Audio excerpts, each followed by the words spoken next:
Hi everyone, this is Heidi Gustad with another knitting video tutorial. In this video, I'm going to walk you through how to knit this super cute little flower. This guy has 5 points and it's knit flat on straight needles, so even beginners who are a little ambitious can tackle this guy.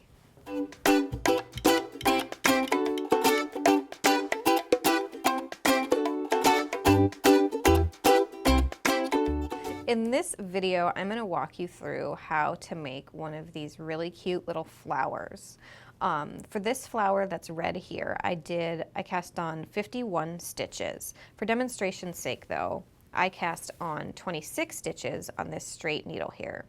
So the 26 stitches, or the 51 stitches, for the 51 stitches, it was a multiple of 10 stitches plus 1. And the multiple of 10 stitches that I worked, every 10 stitches creates a different petal. So 51 stitches equals these longer 5 petal flowers. But again, for demonstration's sake, I only cast on 26 stitches. So we're gonna have 5 petals, but they're gonna be a little shorter, just so you know. All right. And then in addition to casting on 26 stitches, I've also worked 4 rows of stockinette stitch. So knit 1 row, purl 1 row. We do want it to be curling like you're seeing on my needle here. And now we're ready for row 5, which is where we start to form the flower. All right, so for row 5, after we've worked our 4 rows of stockinette stitch, we're going to knit 1, and then we're going to bind off 4 stitches. Okay, so we've knit 1, and now we're going to bind off 4 stitches. So there's 1, 2 stitches knit, and then bind off 1, bind off 2, bind off 3, and bind off 4, like so. 1, 2, 3, 4. All right, perfect. Now what we've got to do is take a look at our needle here. So we've got this first loop that we just knit and left hanging out on the right. Then we've bound off 4 stitches. 1, 2, 3, and I need to pass this last 4th one over to bind it off. Next, we're going to keep repeating our knit 1 and then bind off 4 stitches until we get to the end of our row. So we've got knit 1 and then bind off 1, bind off 2, bind off 3, bind off 4. If you lose count, you can just count the number of little V's here to know how many you've bound off. So there's 1, 2, 3, 4, and then again 1, 2, 3, 4. So as you work this interesting semi-bind off, I guess I'll call it, you'll notice these scallops forming like this. So we've done 2 out of our 5 sets of bind offs. So now we're going to bind off 4 more, leaving this loop on our right hand needle. So we'll bind off 1, 2, 3, 4. And again, that's what our work should be looking like. And we'll leave that loop on our right hand needle, and then we'll bind off 4 more. 1, 2, 3, and 4. And then one last time, we will bind off, leaving that 3rd loop there. We'll bind off 1, 2, 3, and 4. So this 5th row of our flower is by far the hardest row of this whole flower creation process. So don't worry, that's the hardest part. And once we've done this bind off, there's 1, 2, 3, 4, 5, 6 loops on our needle, and it should look just like this. Next, what we're going to do is, leaving a long tail, we're going to cut our yarn. Now what we've got to do is grab a tapestry needle and sew it through these 6 loops that are left. I'm turning to the wrong side just because that's more comfortable for me for sewing through these 6 loops, but you can do whatever is most comfortable for you.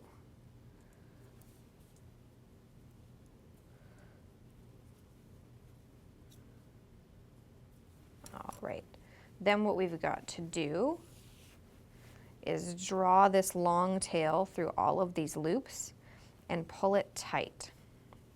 So what this does is it curls our flower shape into itself around a center point, which you can see all those loops like that, and that's what forms our flower. Next, what we've got to do is set this aside just for a little while so that we can then knit the center of our flower. So I'm going to use a contrasting color yarn, in this case orange, and I'm going to cast on 2 stitches. This middle bit of the flower can be a little bit fiddly if you're not used to working really small knitting projects, but it's pretty easy to work once you get the hang of it. So what we need to do is increase in both of these stitches. So what we're going to do is knit 2 KFBs. So KFB is a knit front back. So there's 1 and 2. And that is row 1. We cast on 2 stitches, and now we've done 2 increases, so we have 4 stitches on our needle. Then for the next 3 rows, rows 2, 3, and 4, we just knit every row.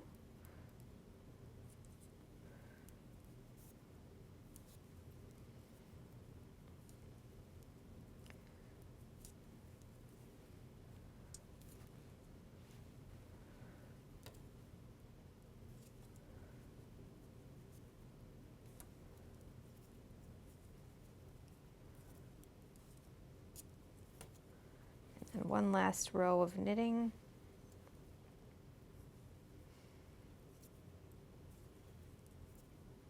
And then when we get to row 5, we will knit 2 together twice so that there are just 2 stitches left on our needle at the end of that row. So there's knit 2 together and knit 2 together. And then for row 6, we'll just knit 2 together to complete the center of this flower.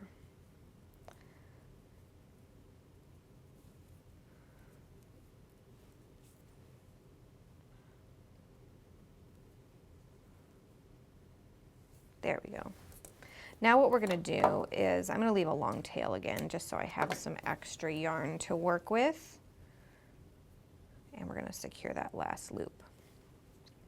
So now what you've got to do is use your long tails to sew this flower shut.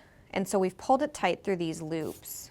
But what we need to do is attach the two side ends of our work together. We need to sew those together. I'm just going to use some whip stitch to do that. And make sure when you sew that first stitch, you're tightening the center of your flower as you go. And we'll sew that.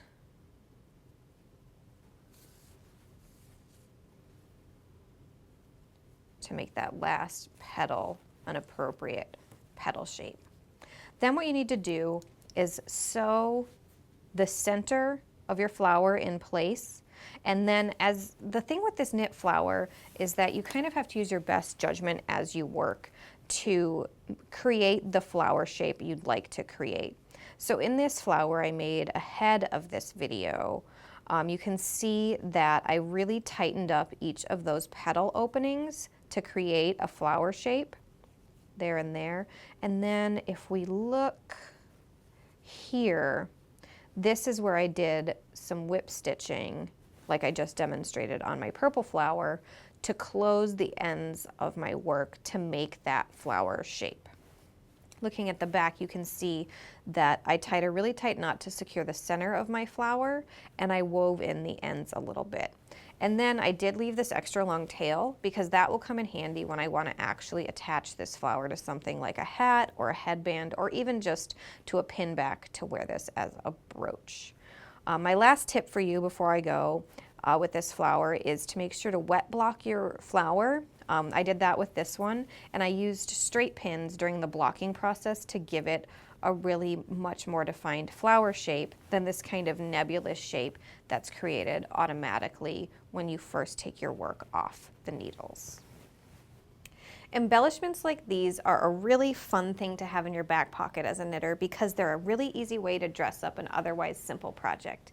If you have any hot tips for places you like to use embellishments like this flower, go ahead and let us know in the comments, which is also a great place to reach out if you have any questions for us as well. Don't forget to tune in soon for more knitting video tutorials.